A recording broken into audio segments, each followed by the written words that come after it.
Sama nating itaguyod ang disiplina, malasakit, at tunay na pagbabago. Sa tulong ng inyong suporta, patuloy nating mapapalago ang ating komunidad. Malinis, ligtas, at maunlad. Isang mensahe mula kay Mayor Patrick Agustin Caraman. Kasama ninyo sa bawat hakbang tungo sa progresibong bayan. Alagang Caraman, Kalasyaw, para sa lahat. Popular sa balita, popular sa musika. Pangasinan Govwaves Network Corporation. Sa Pangasinan, we are the number one pop music station. DWJE 88.1 FM. Radyo Pangasinan. Paboritong ang kabataan at matatanda. Paboritong pakinggan sa bus, tricycle, jeep at mga opisina. Paborito mo, paborito ko, paborito natin lahat. DWJE 88.1 FM, Radyo Pangasinan. Number one pop music station. Paborito. Ang susunod na programa ay rated GP. GP? Ano yun? Garantisadong pampaborito! Sa iprograman mangiter, nadalan at saray ay sa kialinawa. Tang opinyon, unong adliknaan na saray umbali at saray issue. Yung makakaapekto at bilay. Kawayangan, tan kanupugan na balang sinansakay. Liknaay babalay! Manangilaban at kanupugan, tan kawayangan at saray umbali. Kapaborito, RJ Jimenez. Liknaay babalay! Naringalan, Lunes hanggang Biyernes, DWJE 88.1 FM, Radyo Pangasinan, Liknaay babalay!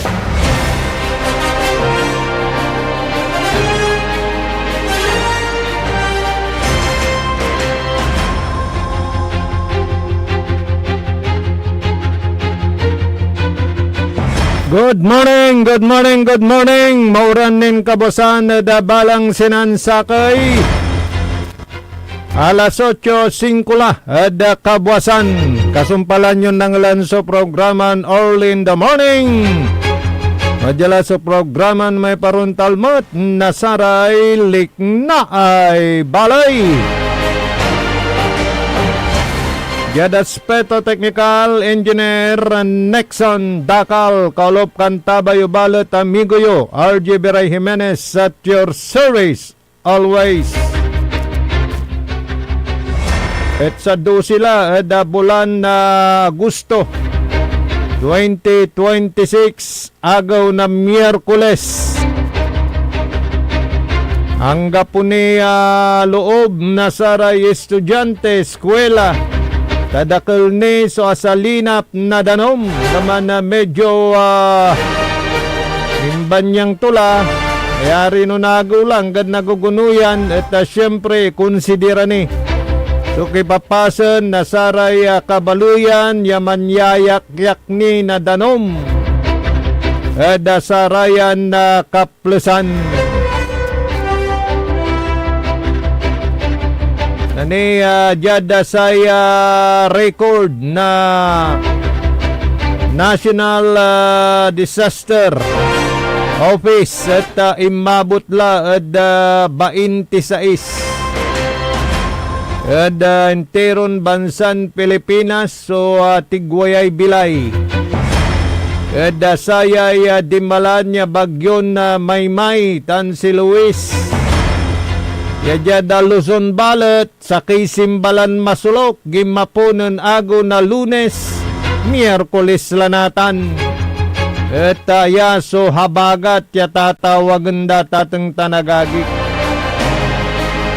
dakla sumangkuranges kanya na nepeg natan et iterila pampanangasiyo sarataya taganoy laman Ref goods yan nakukulan na saray pinapablin kalugaran. Thank you tan mabuhay kayo. Dumami pa ang lahi nyo, yung mga private individuals na nagpaparus kaldo. Na sila ay hindi naman sila politiko.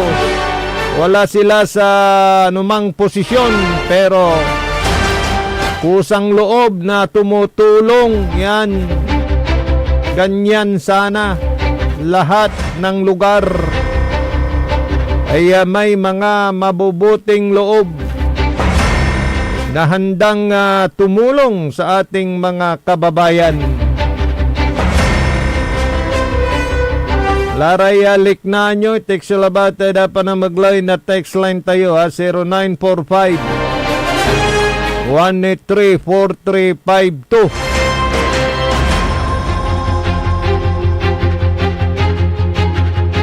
Aruman at tayo kaloob talagan na basa-basa tayo sa may agaw na Lunes. Yan na medyo walay days at labat yung kapoy na laman, pero pika kasi at sa recovery ma-plus sa tatang tanagagi. At kahapon din may mga nung Lunes may mga parating nagpaabot ng kanilang liknaan. Ito'y patungkol naman sa mga butas-butas na kalsada dahil nga sa mga pag-ulan, lalo na yung mga asfaltadong daan. Alam naman natin na pagka nauulanan at takot nga sa tubig, sabi nga ng mga eksperto dyan, yung asfalto tapos dinadaanan pa ng mga malalaking sasakyan, lalo na sa mga national highways. Yung nagparating ng kanyang obserbasyon dyan sa may parte ng Labrador in particular, sabi niya punta siya ng Wiste nung madaanan niya yung mga butas-butas na kalsada na asfaltado. Wala ho tayong magagawa dahil tag-ulan po at yan po naman ay aaksyonan ng Department of Public Works and Highways. Alam naman po natin na dito sa may 2nd Pangasinan Engineering District, basta may ganyang problema, agad naman ilang inaaksyonan. Yan, paniguro yan. Kaya lang siyempre sa tuloy-tuloy na pag-ulan, hindi naman nila magagawa agad yan. Tayin po natin na tumila yung panahon, yung pag-ulan at pagsikat ng haring araw. Pagkatuyo na yung kalsada na yan, yung mga nabutas na mga daan na may asfalto, sigurado yan na yan ay aaksyonan at gagawin ng pamunuan na nakakasakop dyan ho sa may parte ng National Highway dyan sa Labrador, Pangasinan. Sigurado yan. Kasi hindi naman nila agad magagawa yan. Alam naman natin, talusan tayo, lapod, tuloy-tuloy, so panuran. Talagang ang pinagawan sa tanya tampol, aksyon. Talagang wala ni so pan-terter panuran uran ta siyempre gamot ay mas lalo na was outan kapang kargain san imuran kuan mo pa di aperde so trabaho aperde pundo aperde sagpot. Kaya yung nagparating ng kanyang liknaan patungkol po dyan sa mga butas na kalsada na yan dahil nga asfaltado, huwag kayong mag-alala dahil yan po pagka umaraw, agad naman niyang aaksyonan ng pamunuan ng 2nd Pangasinan Engineering District dito sa lalawigan ng Pangasinan sa pamumuno ni Engineer Diosdado Lumibaw. Ganun lang po yun. Ya talo santimet ya unyaran mamauran aga tampultan na aksyonan, aga tampultan na nagawa pero nainyago tula. At sigurado di man dagawan so panapatching na saratan iran abot da saray daladalan. Siguro kuanyo akinay at simentado akinat asfalto ndani kasya. Kasi atan may proteksyon at ating tanagagi. Tapi andukoy so say bilay na sa may simentadong dalan at tatapuan datan na sa asfalto. Si katutan so pakatalos tayo pinablimiran dumarangel. At mamauran at natuterteray uran niya gaylay kasil isan nadadalan na saray luganan aga naiwasan niya wala raman so manabot-abot. Pero no kaago to tan magalay dalan at ditandagawaon so say pan repair pan patching da saratan iran abot yan.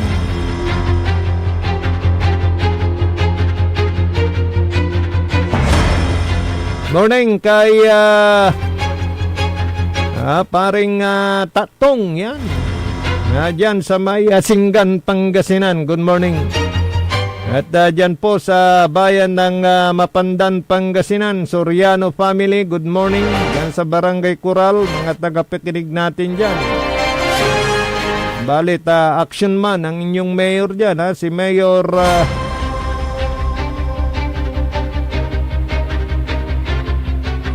Carl Christian Vega, good morning. At siyempre sa Kalasyaw, alam natin naman na taon-taon pag tagulan talagang wala ray barangay nasalinap na danon. Bali tawatan si Action Man, Councilor Elias Villanueva. Good morning, sir.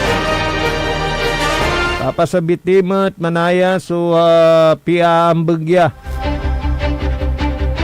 Saya na programa sa inyong magtarilingkor talagan amigo tayo talagan kwanda ng saman ng manuulay at darling of the press.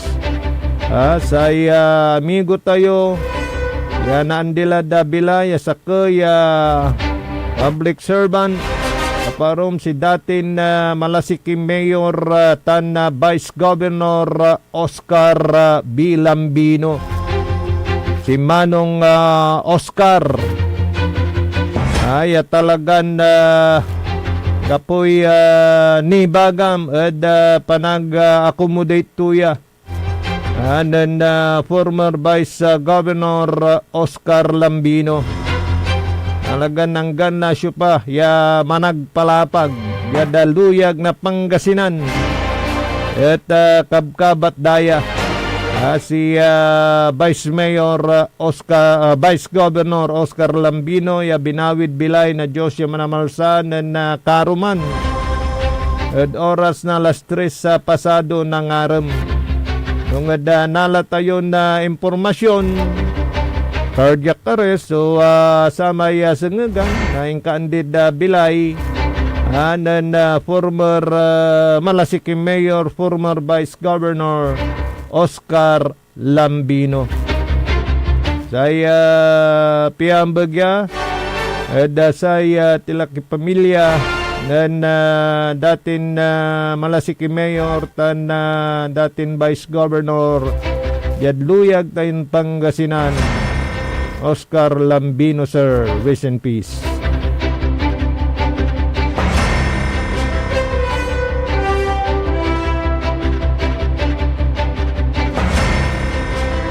Tigaran na agumat ya suspinde so trabaho na saray walad empleyado ng gobyerno ay trabaho at munisipyo. Pero siyempre agmat nampakutimag so saray pigara iran mayores ya talagan imakto imatindi halos gara makauge pada panununot mat nasaray constituent da. No panon irayan ayudaan, no panon ya iter so sa may tampulan ya tulong. Eda saray kabaluyan da, mabuhay po kayo.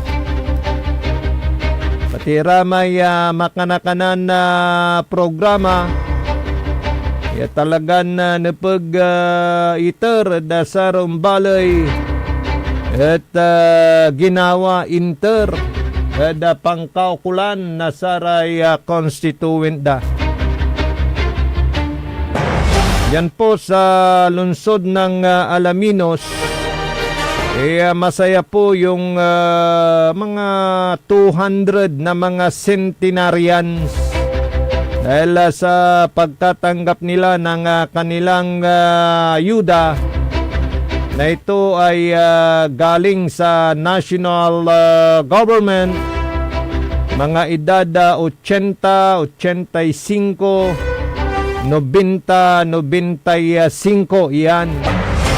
At may isang nakaabot sa edad na 100 years na nabigyan ng 100,000 pesos. At may karagdagan pa na benepisyo na binigay ang city government na pinamumunuan ni Mayor Art Brian Celeste dyan ho sa lungsod ng Alaminos. At dahil po sa talagang ito ay tinutukan, ito ay inasikaso ng city government, kaya walang naiwan sa mga talagang tatanggap ng kanilang benepisyo, mga centenarian dyan ho sa lungsod ng Alaminos.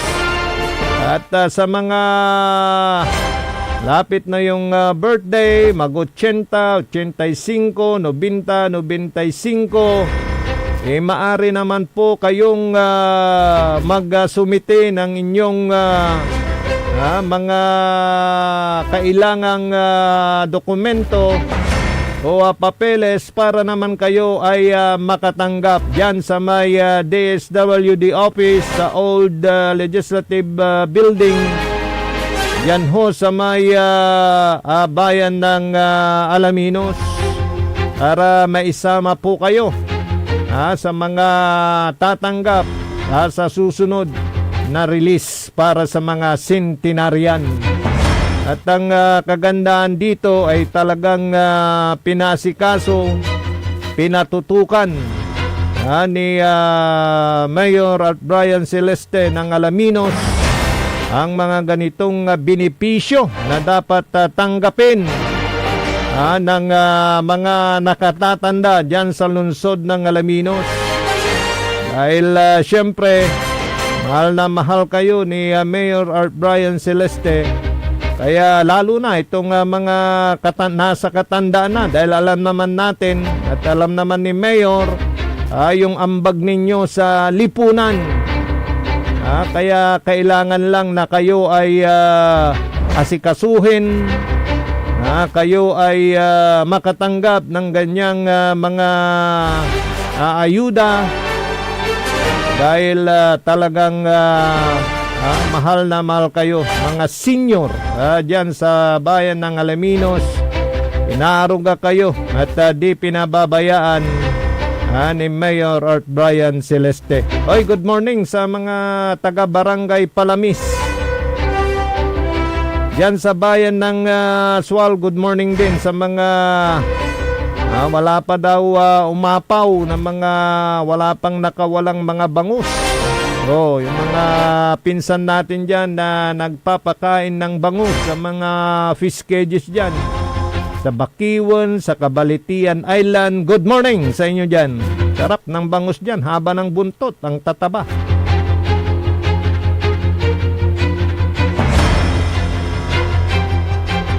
Tuloy pa rin ang panawagan ng Department of Health, Departamento'y Abiglaman na palaging mag-ingat sa tuwing luluhtong sa baha Dahil alam naman po natin yung mga pwedeng makuhang sakit dyan, leptospirosis. Kaya nagpapamahagi sila ng mga gamot para sa sakit na yan ay mairaplan o Napoleon ng Newton.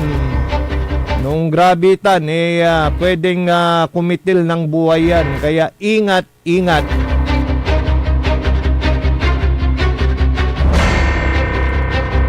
Good morning din sa ating masipag na nagpapataya ng small town lottery, yung kubrador natin. Talagang kahit umuulan, nakabuta, nakakaputi, naka-uniforme, naka-ID, at talagang hindi tumigil din sa paghahanap buhay yan. So ito yung mga hanap buhay ng ating mga kababayan na hindi naantala kahit ganitong tuloy-tuloy ang pag-ulan, ituloy ang kanilang paghahanap buhay dahil sa pangangalaga rin sa kanila ng kanilang business partners na tinuturing Grand 88 Gaming Corporation dahil sa pagbabahagi ng mga kapote, pananggalang sa ulan, payong. At siyempre, ito'y malaking pasasalamat ng mga kabo at kobradores dahil sila ay talagang inaaruga at binibigyang halaga ng naturang korporasyon. Kaya tuloy ang kanilang hanap buhay, at pagtuloy ang hanap buhay, meron silang kinikita para sa kanilang mga pamilya.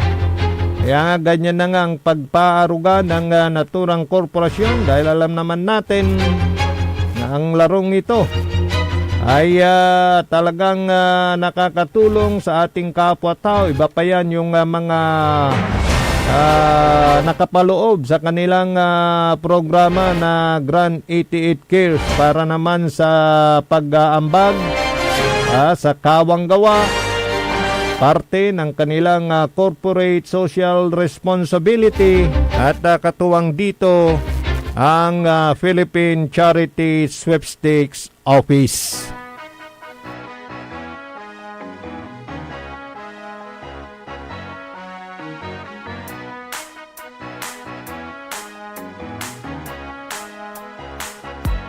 Sa Grand 88 Corporation ng swerte ay nandito. Sa bawat taya, pag-asa ay buo. Maglaro't manalo sa Grand 88 na tayo. Maglaro't manalo sa Grand 88 na tayo. Sa Grand 88 Corporation ng swerte ay nandito. Kasama ang PCS o larong may puso. Manalo sa Grand 88 na tayo. Maglaro't manalo sa Grand 88 na tayo. Sa Grand 88, swerte laging nakaabang. Larong may puso, saya'y walang hangganan. Kasama ang PCSO sa bawat hakbang. Di umuung sa pagtulong sa bayan at tahanan. Kada bet ang tagumpay ay abot kamay. Big time na pa-premyo hatid sa bawat buhay. Ang pangarap abutin sa kada laro. Dito sa Grand 88, panali sigurado. Sa Grand 88 Corporation ng swerte ay nandito. Sa bawat taya, pag-asa ay buo. Maglaro't manalo sa Grand 88 na tayo. Maglaro't manalo sa Grand 88 na tayo. Sa Grand 88 Corporation ng swerte ay nandito. Kasama ang PCS o larong may puso. Manalo sa Grand 88 na tayo. Maglaro't manalo sa Grand 88 na tayo.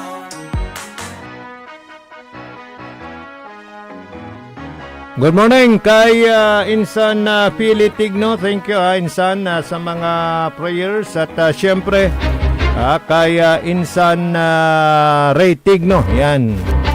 Para sa mga kababayan natin na nandyan pa rin sa kanilang tahanan. Na talagang sa linap na danom.